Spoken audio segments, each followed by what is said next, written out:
Okay, and the cell notation, now you're familiar with the cell notation, and it's being shown in that line notation where we have zinc solid, okay, being oxidized to zinc, aqueous. Then we have those double lines to indicate the salt bridge. Then we have the copper 2 being reduced to copper solid. We are able to see that slide.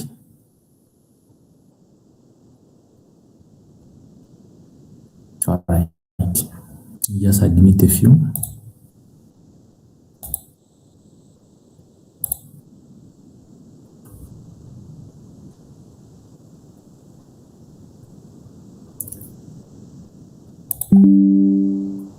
So the components, we have the anode where oxidation is occurring.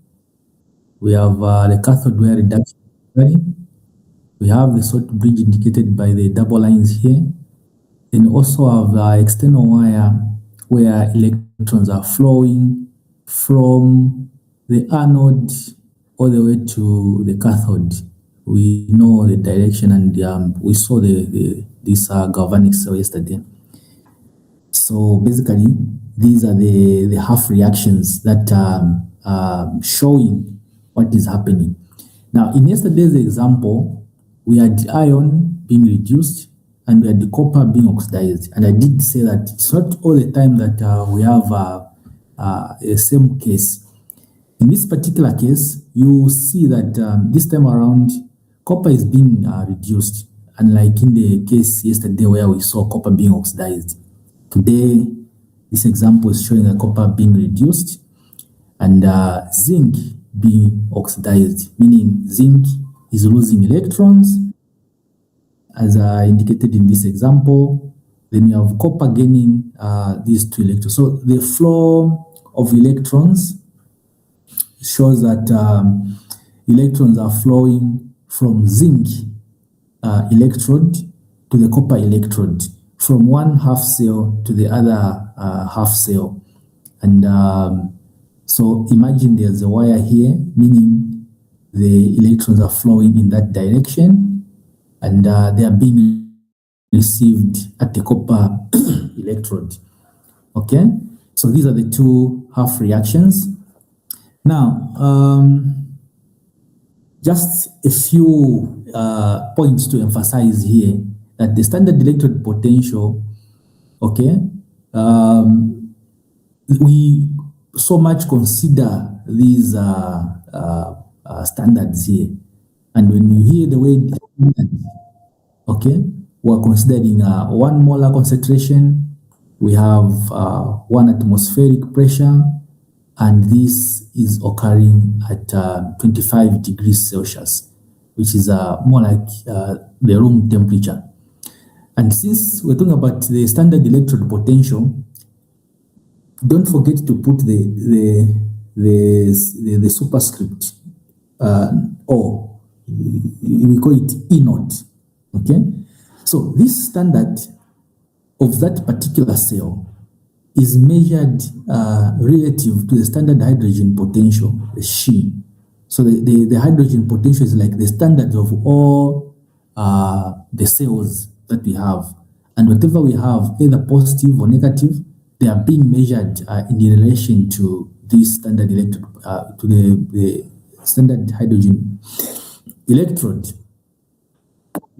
So when these conditions are met, what we have is the standard electrode potential, right? Let me just admit a few people.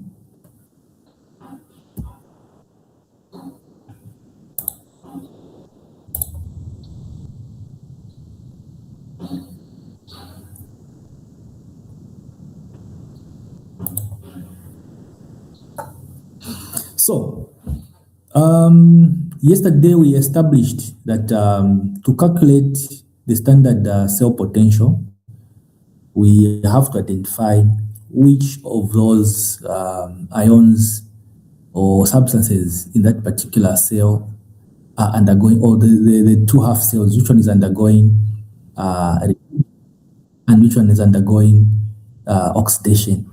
So the overall formula of the cell is equal to the reduction potential of the cathode minus the reduction potential of the anode.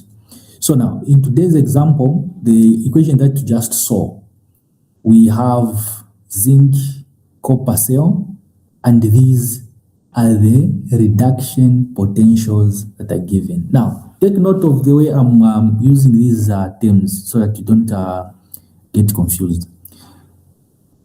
In the standard electrode potential,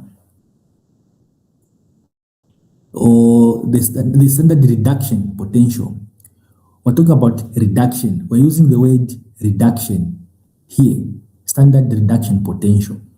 So when you look at the overall equation of what is happening in this particular case, zinc is undergoing oxidation. Copper is undergoing reduction. But when it comes to calculation, you have to put this, all the two half reactions have to be in reduction form, meaning you flip this, because what we're using is standard reduction potential. So it is the reduction potentials that you're using in this cell potential calculations, not in this manner. So this has to be changed so that it shows reduction. Reduction simply means addition of electrons. Here, electrons are being lost. So this is in the oxidation state, or the oxidation reaction. So you need to consider the reduction reaction for all the two. We know that in this overall equation, or in the cell notation, we have oxidation and reduction, and as indicated here, this one is used for balancing the equation. This is where you identify how the integer need to use to balance the electrons and then come up with the overall reaction. So you need to show the oxidation and the reduction. But when it comes to calculations, you need to identify which one is the reduction, or which one happens at the cathode first, because the equation tells that we have the reduction potential of the cathode minus the reduction potential of the anode. Remember the word reduction. So meaning all the equation should be showing that the reduction reaction, meaning the addition of electrons. And I think this yesterday caused a few questions where people were asking why we are not, the issue of the negative value. Okay. I have a few people knocking. Let me just see if I can admit.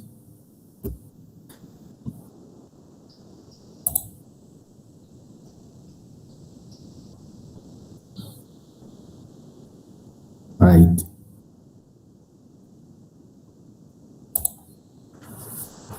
So once you have this format, now you can pick these values directly and put them in this particular equation. So you will see that you identify the cathode and the anode. In this particular case, copper is at the cathode, okay, and zinc is at the anode. So you simply apply the formula, and this time around we have 0.34 minus, this was in the oxidation, in the reduction, this is what is basically happening, and you subtract, so these two negatives will become positive, then you have 1.10 volts as your final answer. Okay, so the interpretation here being that since this value is positive, the 1.10 volts is positive, it means the reaction is spontaneous. Now, when it comes to spontaneity, or the meaning of spontaneous reaction, it simply means the reaction is able to occur on its own without any external force or any external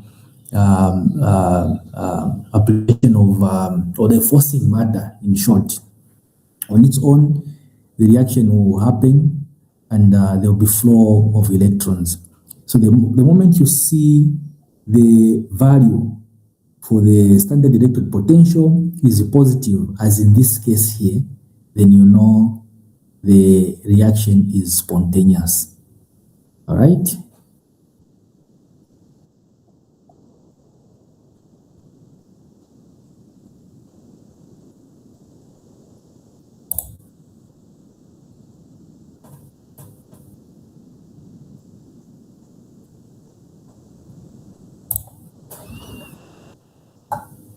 So here is just a few things to note.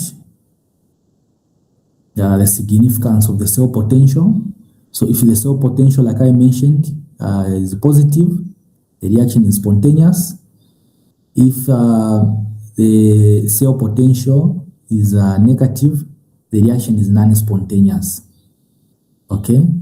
And if after calculations what you get is 0, it simply means the reaction has reached equilibrium. Okay? Now, what this entails, this is a spontaneous reaction. In this particular case, where it's non-spontaneous, meaning you need to apply external factors to have this reaction occur.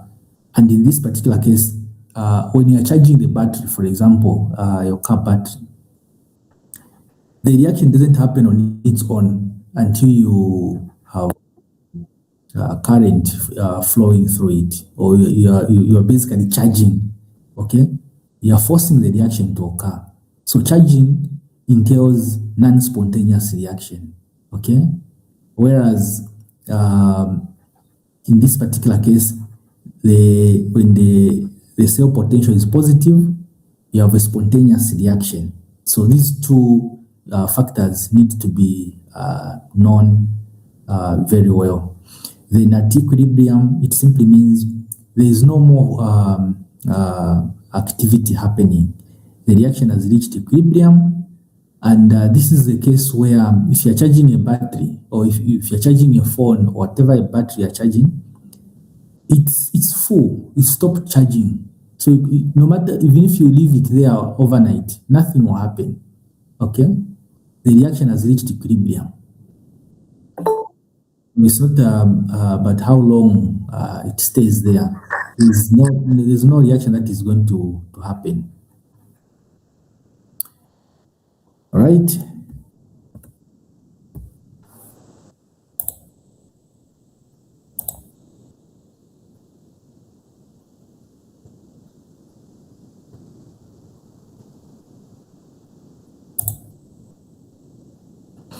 So now, the relationship between cell potential and the free energy, that's Gibbs free energy. So we have this relationship here, where the change in the Gibbs free energy is equal to minus NFE, where N is the number of electrons that are flowing in that particular cell from one compartment to the other, from one half cell to the other, the number of electrons. Then F is the Faraday constant, which is 96,500 coulombs per mole. And of course, the E is the cell potential. So sometimes you might be interested to show the relationship between what you've just calculated as the cell potential to the Gibbs free energy. And at the end of the day, you might want to establish if the reaction is spontaneous or non-spontaneous. Now, in this particular case, if the cell potential is greater than 0, simply means it's positive, then the Gibbs free energy is negative, is less than 0. Okay? And in this case, the reaction is spontaneous. Okay? So even when you look at the formula here, if you were to substitute the values, you will see that already in the formula, there is a negative here. So if you get a positive value for the cell potential and you put it here, what you're going to get is a negative value. Or you're putting a positive value And we know that the cell potential, if the cell potential is positive, then you're going to have a spontaneous reaction. And there's already a negative in this formula. So you're putting a positive multiplying with a negative. What you get is a negative. So it simply means the Gibbs free energy is going to be negative for a positive cell potential value. And in either cases, so you might be given the cell potential or you might be given the Gibbs free energy. And depending on the sign, if this is positive, then this is negative, because in the formula, there's already negative here. And in whatever case, the reaction is spontaneous, or it's a spontaneous process reaction. Okay? So, again, instead of being given the potentials, you might be given the Gibbs free energy to come up with the cell potential. And maybe you might be given one of the reduction potentials to identify the other reduction potential and determine which one is at the cathode, which one is at the anode, depending on the value that you get and which one has a higher potential when it comes to the standard reduction potentials. So take note of that. These conditions that constitute spontaneity reaction or spontaneous reaction.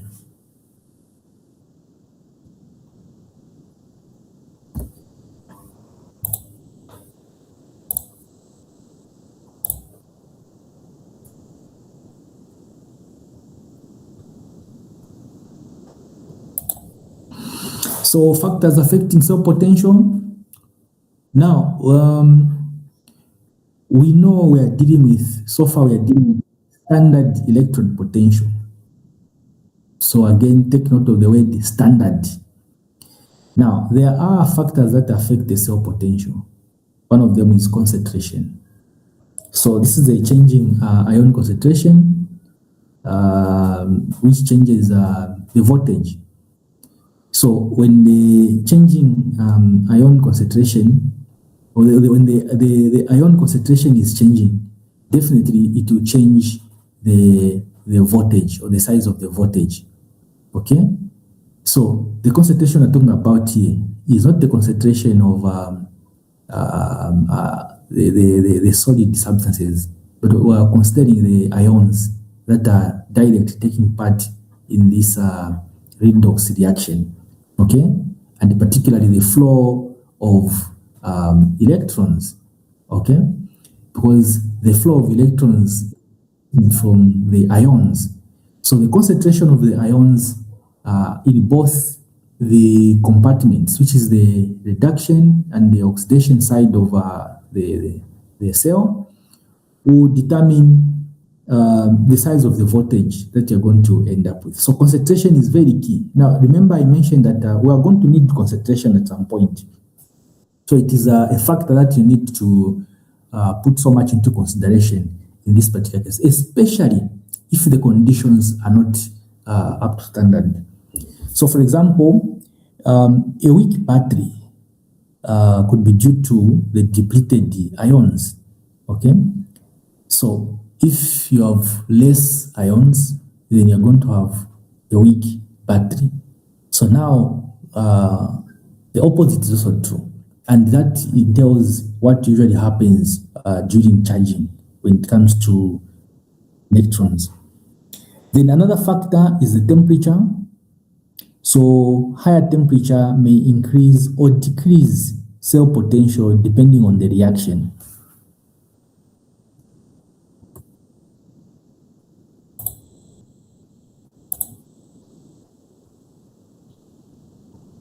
Okay?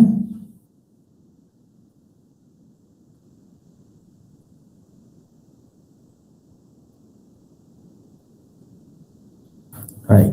So, like I was saying, temperature also may affect the cell potential.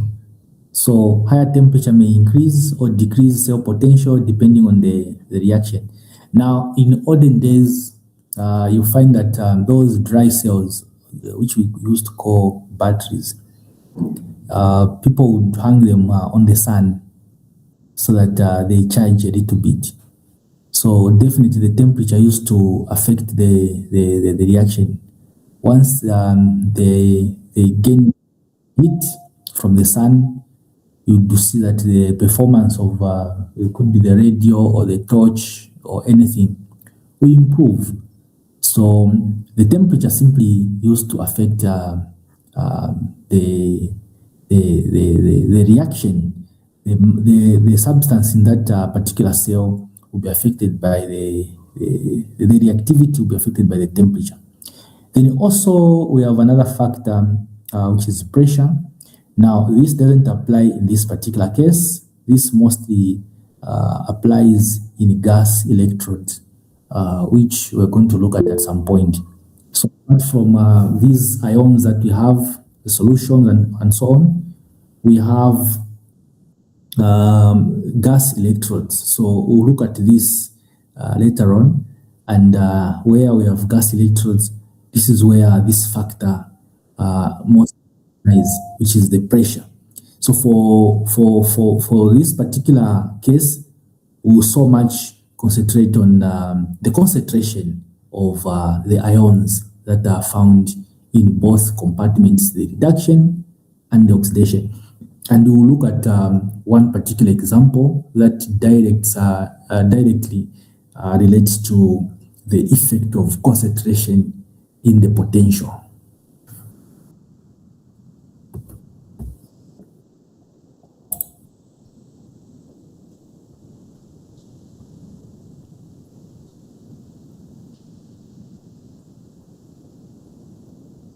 Okay, let me just admit a few.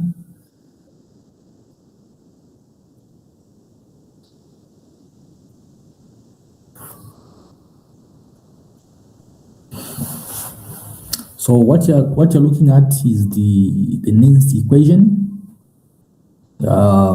which is used when conditions are not to standard. So remember, we have a situation where the conditions may not be up to standard. What we've been looking at is the case where we have 1 molar concentration, we have 25 degrees Celsius, okay? We have 1 atmospheric pressure. So that's why this potential is written E naught. The standard electrode potential is indicated E naught, okay? Now, in an event where conditions are not up to standard, let's say there's an alteration in the concentration. The concentration is not 1 molar, per se. There's a difference especially between the reactant and the product. We engage the Nernst equation to come up with the cell potential, because we need to put into consideration the concentration difference in those reactants. So we have the cell potential is equal to the standard electrode potential, or the standard cell potential, minus 0.0592 divided by N multiplied by log Q.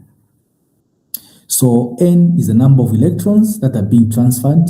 Once again, you need to know how many electrons are being transferred in your equation. So better know, become comfortable with dealing with the cell, the half cell reactions, or the half redox reactions. Then the Q is basically the reaction quotient, okay? You've dealt with this reaction quotient before. So this is where we have the concentration of the product divided by the concentration of the reactant, okay?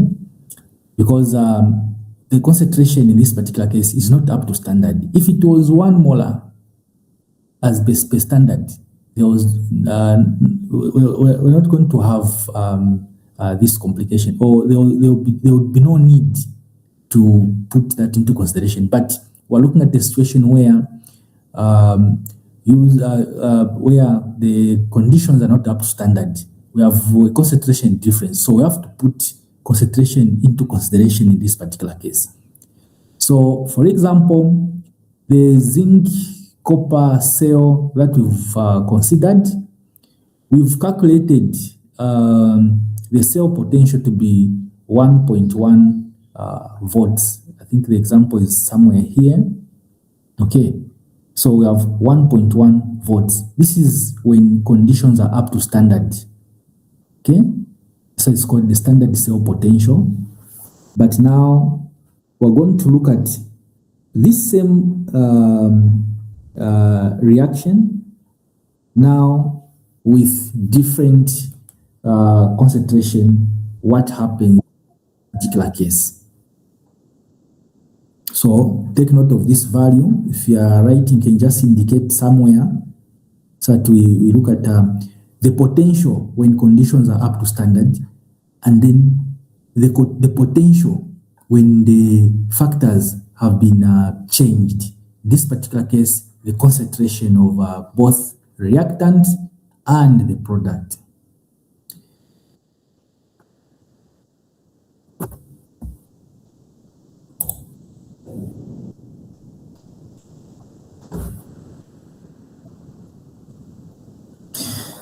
Okay, so in the zinc copper cell, we have zinc plus copper 2 plus, giving us zinc 2 plus plus copper solid. Okay, suppose zinc is 1 molar, but copper 2 ion is equal to 0.01 molar. So you can see that zinc there has maintained the standard condition, which is 1 molar. But copper ions are being depleted, or there is less copper concentration compared to the zinc. So meaning these two are not the same value. So what will happen then is that we need to calculate the Q value, which is the reaction quotient. And we know that the reaction quotient is the concentration of the product. And if you look at this equation, zinc 2 plus is the product and the copper 2 plus is the reactant. And what is happening here is that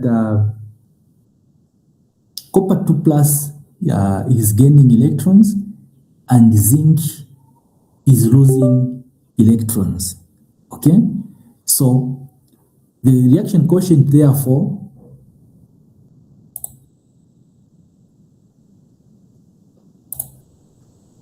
just get my arrow. Okay, yeah, the concentration here is that this is 1 molar, this is 0.01 molar, so there's a depletion. This has maintained the standard. The copper is being depleted here. So the reaction quotient therefore will be the concentration of zinc ions, which is 1 molar, divided by the concentration of the copper ions, which is 0.01 molar. And when you divide this, you get 100. Okay? So using now the standard electrode potential, which we calculated in the other example, which is 1.1 volts. I said take note of this. And we know that in the half reactions, there are 2 electrons that are being transferred between the 2 half cells.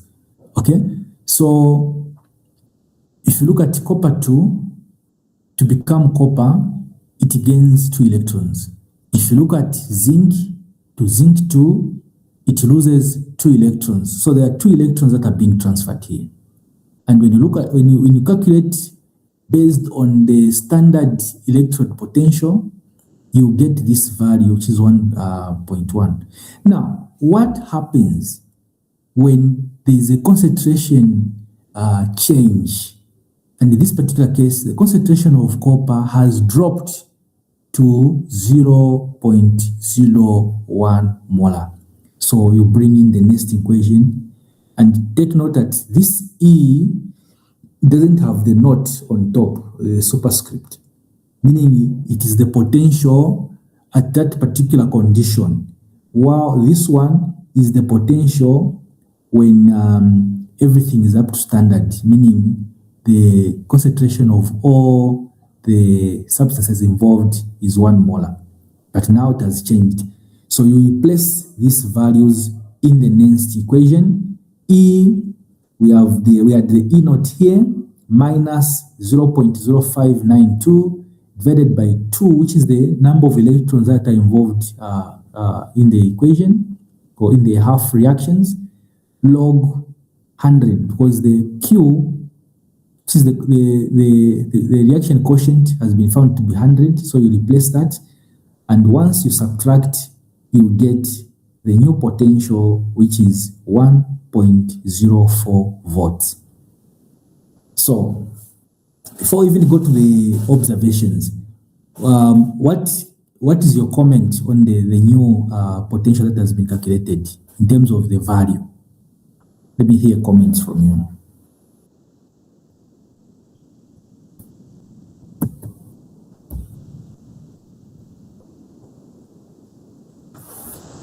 Anybody?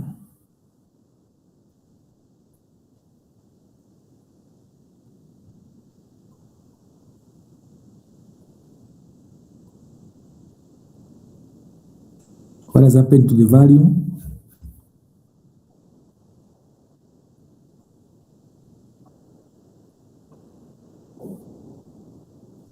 It has reduced. It has reduced. That's very good, Nino. Okay, I'm seeing Wamunyima Ivake saying it has reduced. Written in the comment. Okay, so the value has reduced. What do you think has caused this reduction?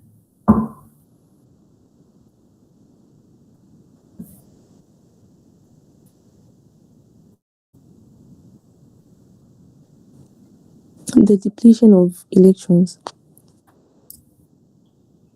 Okay, the depletion of electrons.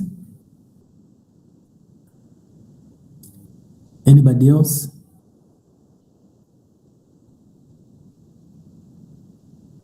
So these are the questions usually that are asked. If you look at the structured questions where you are asked, or where the question has so many sub questions. After calculating this, you expect to interpret what is happening. Okay, so Wamunyima saying concentration of copper is reduced. So, and that's basically the observation here. If you look at the equation, it seems the effect on the copper concentration has caused the reduction in the potential. So this battery is actually losing its voltage because the concentration of copper is reducing in simple terms. Now, even when you look at the equation, you will see that the reaction quotient has increased. So it's log 100, and you know that log 100 is 2. Okay? Now, if the concentration of copper, let's say, was 0.1, we are going to have log 10, and log 10 is 1. And 0.1 concentration, meaning is higher than 0.01. So I want to give you a picture of how this is being interpreted. So if you look at this concentration of copper, in the Q calculation or the reaction quotient, it's 0.01. It's very, very small. And this is resulting into 100. So log 100 is 2. If the concentration was a little bit higher, let's say 0.1, the Q value was going to be 10. And log 10 is 1. So meaning this value would have been smaller, we are going to be subtracting a smaller value, but we are subtracting a big value because the concentration is very low. Okay, and if it was log 10, this value was going to be smaller, and the final potential is going to be slightly bigger. So, which goes on to say, the lower the copper concentration, the lower the cell potential, which simply translates to the battery losing its potential or its voltage, and hence the observation that reducing copper ions concentration lowers the cell potential. Otherwise, if this was 1, log 1 would have been a very small value, would have been subtracting a very small value. This final potential is going to be a big value, and we are going to end up with a higher potential. So take note of this relationship between the concentration and also the potential of the cell. Okay? Take note of that. So we've made a transition. We've looked at 2 important factors. One of them being one of the important factors being here in the Nernst equation, where we are considering the conditions that are not up to standard.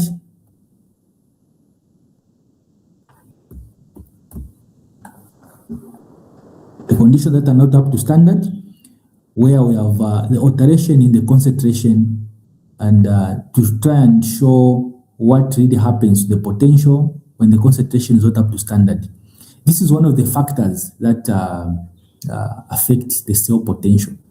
We talked about concentration, we talked about temperature, we talked about pressure. So we've picked one, which is concentration, and bring this aspect into the Nernst equation, which of course takes care of the concentration aspect, log Q, or the reaction constant.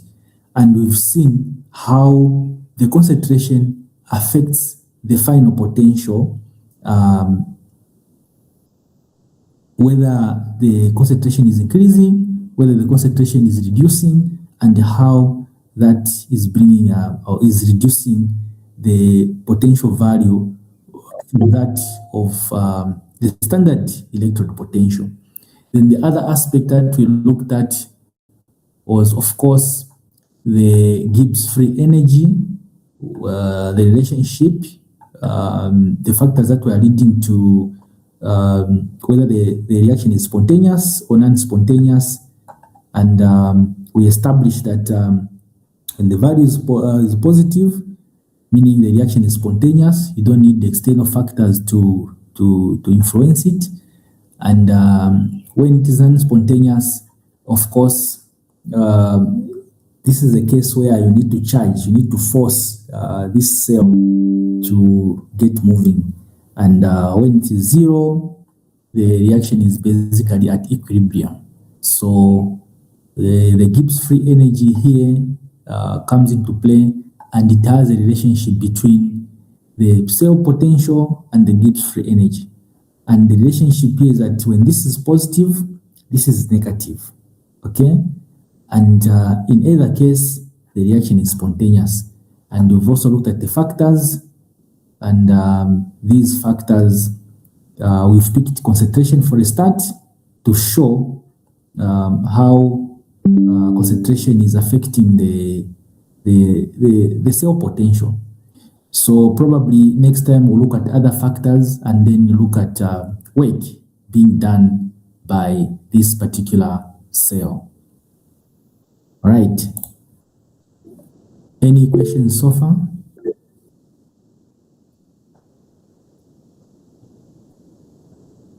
Asking for the note.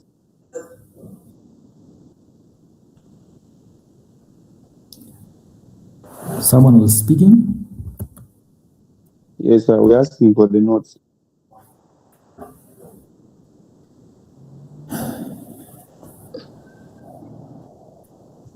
Okay, so the notes will be shared through Moodle. what usually happens is that every student has the same notes. So the one who is coordinating this course, I think, should be Mr. Chirikwazi, who requests that he shares the notes on Moodle. What usually happens is that for teaching purposes, I might add one or two examples or one or two other features that I think they're important for you to know. But those aspects may not be the same across, because somebody is also teaching another group and they may add different examples. So we can't have different notes, all of us. So that's the reason why we always emphasize that you check Moodle for the notes, because the notes on Moodle, they are like standards, the ones that every student has. But in an event where there's a bit of delay, you can let me know, then we can give you these modified ones. But these are not the standards that are being shared on Moodle. So what is on Moodle is what every student should have. But like I said, for the sake of preparations, maybe for the test or for your tutorials and so on, you can still share these notes. Okay, so Mike Gura is saying there are no notes on Moodle. Okay, then in that case, let me just finish this. Let me just add a few meat to the notes. Then I will share through the class rep. Okay, any other question?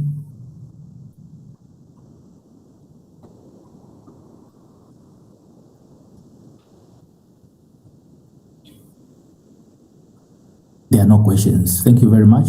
Have a good day. Thank you. And go back to sleep. So we have biology now.